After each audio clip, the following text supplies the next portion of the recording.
For the first time, senior U.S. officials have confirmed that North Korea is sending troops to Russia, marking a significant escalation in the international dimensions of the conflict. Reports indicate that at least 10,000 North Korean forces have been deployed to the Kursk Oblast region in Russia, a move that has already triggered a cascade of unexpected consequences on the battlefield. North Korean soldiers have even been implicated in executing Russian soldiers in a bizarre twist that seems to unintentionally aid Ukraine's military operations. The situation raises the question: why would North Korea engage in such actions, especially when the alliance between Russia and North Korea was expected to provide strategic advantage to Moscow? Don't miss out on the latest updates. Hit that subscribe button and watch the full video to uncover the shocking details you won't hear anywhere else. The Russian military is currently facing its highest casualties since it invaded Ukraine, and many analysts are asking if President Vladimir Putin is running out of soldiers to keep the war machine moving.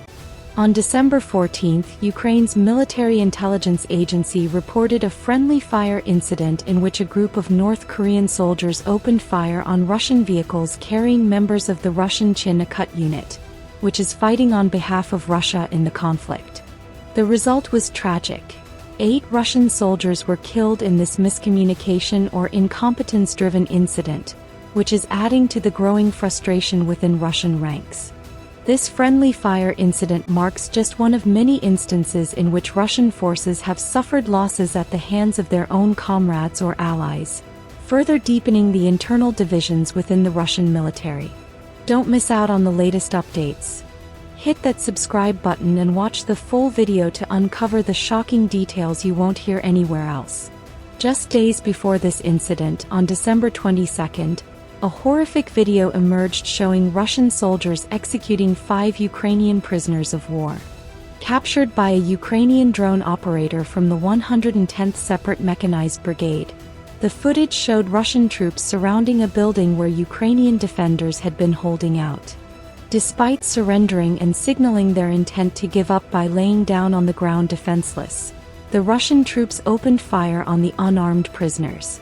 This act of cruelty has further fueled accusations of war crimes against Russia, and Ukraine has vowed to report these atrocities to the United Nations and the International Committee of the Red Cross. The growing body of evidence surrounding these war crimes is something that Russia will likely face significant international pressure to address, with potential consequences for those responsible. Turning our focus back to the North Korean soldiers, their presence in the Russian ranks has proven to be more problematic than beneficial. Despite Putin's significant financial investment, reportedly around $5 billion for approximately 11,000 to 12,000 North Korean soldiers, the results have been far from what Russia expected. These foreign troops were sent to support Russian forces in key battle zones, including the Kursk Oblast region, in an effort to bolster Russia's faltering military efforts. However, North Korean soldiers, lacking adequate training and facing significant language barriers, have become a logistical nightmare for Russia. Instead of reinforcing Russian lines, these soldiers have contributed to chaos, with incidents of friendly fire and poor coordination making them a liability rather than an asset on the battlefield. The involvement of North Korean troops in the war has also triggered a strong reaction from Ukraine's allies, particularly the United States and NATO. Until recently, Western countries were cautious about escalating their support for Ukraine, limiting the types of defensive systems they provided to avoid provoking Putin into a broader confrontation. Long-range missile systems like ATACMS and Storm Shadow missiles were provided to Ukraine under strict conditions. They could only be used to defend Ukrainian territory and were not meant to strike deep inside Russia. However, Putin's decision to escalate the war by bringing in foreign troops has been seen as a game-changer in the eyes of the West. This shift in the conflict led the United States to authorize the first use of ATACMS missiles in November, allowing Ukraine to strike targets inside Russian territory for the first time. Don't miss out on the latest updates. Hit that subscribe button and watch the full video to uncover the shocking details you won't hear anywhere else. The results of these missile strikes have been devastating for Russia. Ukraine used the British-supplied Storm Shadow missiles to target key Russian military sites in the Kursk region. On November 20th, Ukraine launched a series of strikes that decimated critical Russian command centers, including those manned by the 35th and 27th Separate Motor Rifle Brigades, as well as the 2nd Combined Arms Army of the Russian Armed Forces. These command posts, heavily fortified and strategically vital to Russia's operations in the region, were hit with up to 12 Storm Shadow missiles. The strikes resulted in the deaths of over 500 North Korean soldiers stationed near these command centers. Among the casualties was a high-ranking North Korean general sent to oversee the operations, highlighting just how significant the impact was for Russia's foreign troops. In the aftermath of the strikes, Russia suffered not only the loss of life but also a severe blow to its operational capabilities in the region. The North Korean soldiers, who had received minimal training and were thrown into the conflict with little preparation, had not proven to be the military asset that Russia had hoped for. In fact, their deployment in critical areas only highlighted Russia's desperation to bolster its forces, leading to catastrophic consequences that Russia had not anticipated. These developments underscore how North Korea's involvement in the war may have unintentionally helped Ukraine by weakening Russia's military position. The combination of North Korean soldiers' lack of competence and the devastating effects of Western missile strikes on Russian command centers has shifted the momentum in Ukraine's favor. As Russia continues to suffer significant casualties, both from within and at the hands of its allies, the broader implications for the future of the war are becoming increasingly clear. Putin's military struggle may only be getting worse. In a single devastating strike, Ukraine delivered a massive blow to Russia's operations in the KSK region, setting their military efforts back for days. The destruction of critical command centers, resulting in the loss of key Russian officers, soldiers, and high-ranking figures, wasn't just a tactical failure. It was a symbolic defeat that disrupted the flow of Russian military operations. Despite this setback, Russia pushed on with 50,000 soldiers deployed in the region, launching wave after wave of attacks. However, without the crucial support of their now destroyed command centers, these attacks quickly descended into chaos.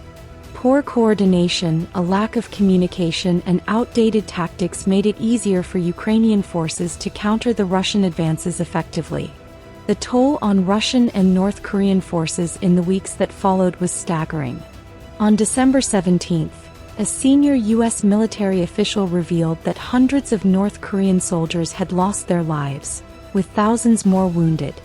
Meanwhile, Russia's casualties remained equally devastating, with reports indicating that up to 200 Russian soldiers were killed or wounded daily. This constant loss of life in such large numbers made incidents like friendly fire even more agonizing. The situation was almost inevitable given that Russia had done little to properly train its foreign recruits, especially the North Koreans, who struggled to cooperate effectively with their Russian counterparts. Language barriers, a lack of modern warfare experience, and the rushed deployment of these troops created a perfect storm for disastrous outcomes. For instance, in one disturbing video, a North Korean soldier accidentally shot his comrade while trying to take down a kamikaze drone. Drone footage showed two North Korean soldiers standing in a snowy field when a Ukrainian FPV first-person view drone appeared. One soldier panicked and started firing at the drone but missed and struck his comrade instead. This tragic incident highlighted the soldiers' poor training and the chaos in their ranks. It also underscored the absurdity of the methods they were being taught to deal with enemy drones. Soldiers were told to either dodge, run, or simply stand still and hope the drone didn't spot them. This training was clearly inadequate, given the speed and precision of Ukrainian drones, which can reach speeds of 50 to 100 miles per hour and carry explosive payloads designed to cause maximum damage. Despite the challenges, there are rare moments when this luck-based training seems to work. In one video, a Russian soldier successfully dodged a drone at the last second, seemingly unscathed. However, what viewers didn't notice was the price of that luck. His comrade who had been near the blast site had lost his life to a drone strike just moments before. While such dodging techniques might work occasionally, they are incredibly unreliable. In reality, the chances of surviving a drone strike without being injured are slim to none. Meanwhile, Ukrainian forces are not only better equipped but also better trained to counter these types of attacks. Their soldiers use armored vehicles and modified buggies that are fast, nimble, and equipped with automatic weapons designed to take on drone threats. These vehicles also carry advanced signal jamming technology, which disrupts the communication between a drone and its operator, rendering the drone useless and often causing it to crash or lose its target entirely. For soldiers on foot, Ukraine uses specialized anti-drone guns that overwhelm the drone's signal, forcing it to return to base or crash. There are also anti-drone backpacks that provide a protective shield up to 700 meters around the soldier, disrupting any enemy drone's connection to its operator. In addition to these advanced technologies, Ukrainian forces have shown incredible ingenuity in improvising solutions when resources are limited. For instance, some Ukrainian units have rigged multiple AK-74 rifles to fire simultaneously at drones, increasing their chances of hitting and downing an enemy drone. This type of creative thinking has allowed Ukraine to level the playing field despite lacking the same advanced technologies that Russia possesses. But what about the North Korean soldiers? How do they perceive the chaos unfolding around them? Are they scared?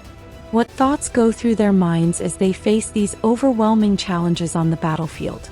The psychological toll of being caught in such a brutal conflict, especially with inadequate training and no clear sense of purpose, surely weighs heavily on these soldiers. How much longer can they endure the constant threat of death, especially as they find themselves caught in the middle of a war that may not be their own? Their fate seems uncertain, and it's clear that the situation is only growing more perilous with each passing day. The truth behind the treatment of North Korean soldiers in Russia's military ranks is even more concerning than initially thought. These troops, often portrayed as robotic and fearless, have revealed themselves to be victims of both systemic failure and devastating disregard from the Russian military leadership.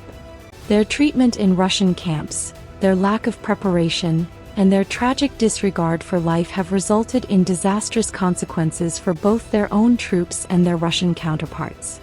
As the Russian soldier disclosed, the privileges of North Korean soldiers extend far beyond better meals.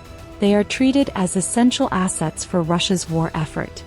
With Russia's desperate need for manpower, the North Koreans were given top priority.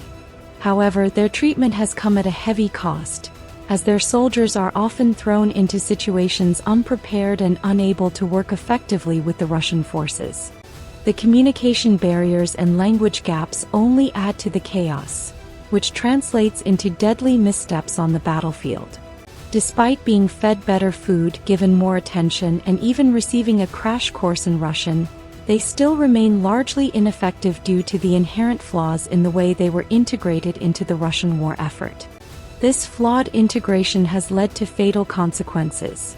The captured soldiers' accounts indicate that the North Koreans are often too harsh and unrelenting in their combat behavior, shooting at anything and everything in sight without hesitation.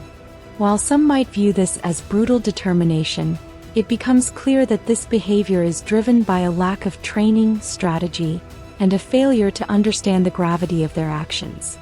The friendly fire incidents, particularly the tragic shooting of one North Korean soldier by another, are symptomatic of a larger issue. The North Koreans simply don't know how to operate in a coordinated military force. The harsh truth is that these soldiers, despite their apparent readiness to fight, are not being trained for the battlefield in any meaningful way. This was never more evident than in a recent incident where North Korean soldiers, who had received minimal training in Russian commands, were unable to properly perform a basic task, setting up landmines. As a result, what should have been a critical training session devolved into confusion and a wasted opportunity. For soldiers thrown into the battlefield with little more than basic instructions, this lack of preparation makes them not just ineffective but a liability. Russian forces rely on these soldiers to support their campaigns, but the lack of a solid foundation in modern warfare tactics leads to catastrophic failures. In addition to their inability to communicate, the North Korean soldiers' persistent, almost robotic behavior makes them easy targets.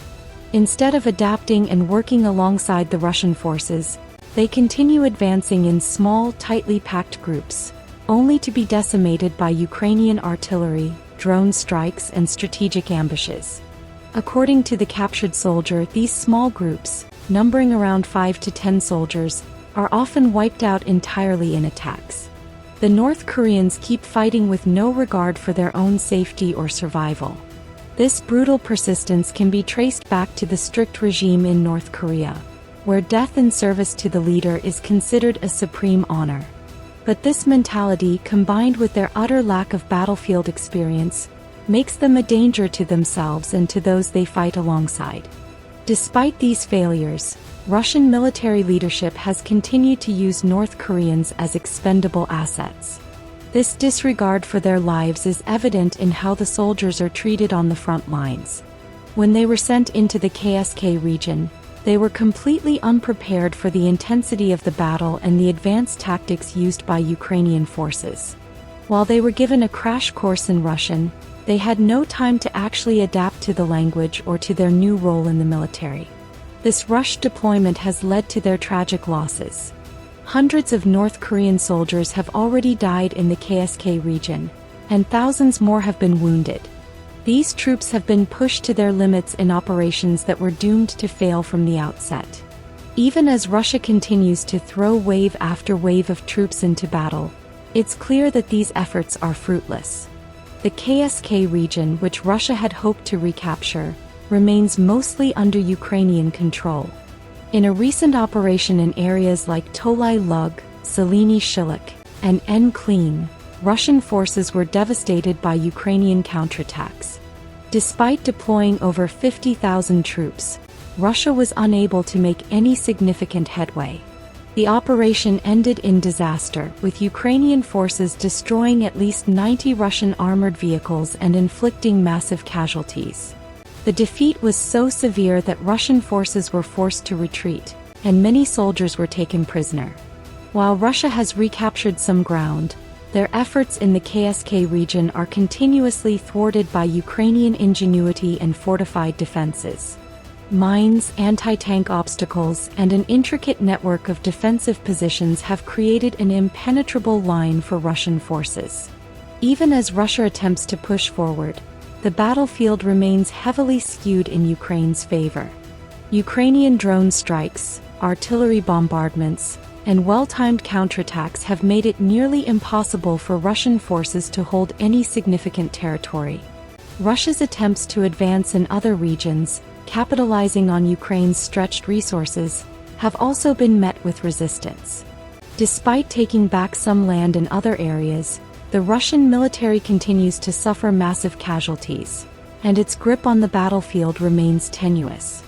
As Ukraine fortifies its positions, Russia's struggles grow. With the addition of North Korean forces, Russia hoped to bolster its ranks, but instead, it has created even more chaos and confusion on the front lines. As more Russian soldiers and North Koreans are killed or injured in these failed assaults, the cost of Russia's strategy becomes clearer.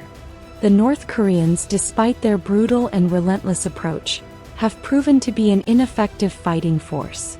Their lack of training, combined with poor coordination and communication, has made them a burden rather than a boon to the Russian military. This pattern is unlikely to change unless Russia overhauls its approach to integrating these soldiers, providing them with the proper training, and ensuring they can work in harmony with their Russian counterparts. Until then, the ongoing conflict will continue to take its toll on both Russian and North Korean soldiers alike, with no clear victory in sight for Russia. As the war progresses, one thing is certain: Ukraine's resolve and military innovation continue to put Russia on the defensive. While Russia struggles with mounting casualties and failed strategies, Ukraine has remained steadfast, fortifying its positions and innovating on the battlefield to ensure that every inch of territory it controls is defended with lethal precision. Russia may have the manpower, but Ukraine's superior tactics and relentless defense are proving to be the decisive factor in this ongoing war. Russian forces are rapidly closing in on Pakros from the east and south after capturing the nearby village of Shevchenko, putting them less than 2.5 miles away from this critical logistics hub located on the western edge of Donetsk Oblast. Pakros holds immense strategic importance due to its geographic and infrastructural significance. Positioned at a vital transportation crossroads, it connects Donetsk Oblast with the broader regions of Ukraine, including Ternopil and beyond. Losing control of Pakros would disrupt Ukraine's crucial supply and reinforcement lines, opening a direct path for Russian forces to push deeper into Ukrainian-held territory. The stakes are high for both sides. Pakros is not just another town. Its fall would significantly alter the balance of power in the southeastern region of Ukraine. Dnipro, the regional capital of Dnipro Oblast, is home to over 1 million people and serves as a critical command center, logistics hub, and supply base for Ukrainian forces operating in the south and east. The city's industrial capacity and its position along the Dnieper River make it not only vital for Ukraine's defense but also essential for its economic stability. If Pakros falls, the door to Dnipro is wide open, putting not only the city but the entire southeastern front at grave risk. Stanislav Buanto, a platoon commander in Ukraine's 24th Separate Assault Battalion Adar, issued a stark warning. Dnipro Oblast lacks the dense village networks and fortified positions found in Donetsk, which could slow Russian advances. The open terrain and sparse infrastructure in the region would allow Russian forces to move with incredible speed, overwhelming Ukrainian defenses before they have a chance to regroup and mount a proper resistance. Ukrainian forces are acutely aware of the consequences, and that's why they are putting up fierce resistance near Pakros, desperately trying to reclaim lost positions and reinforce their defenses. The potential fall of Pakros carries far-reaching consequences that extend beyond the battlefield. Losing control of this area would not only be a tactical defeat for Ukraine but also grant Russia a significant propaganda victory. Capturing Dnipro Oblast would bolster Russia's narrative of territorial conquest, solidifying its claims over the annexed regions. Furthermore, it would weaken Ukraine's negotiating position in future peace talks, as control of key territories often becomes leverage in these discussions. Both sides are fully aware of this dynamic, and that's why they are pouring substantial resources into these battles, each hoping to secure a decisive victory that will tip the scales in their favor at the negotiating table. The battle for Pakros is not just about winning a territory, it's about shaping the future of the war itself. With each side desperate for a strategic advantage, the outcome of these ongoing skirmishes could determine the course of the conflict.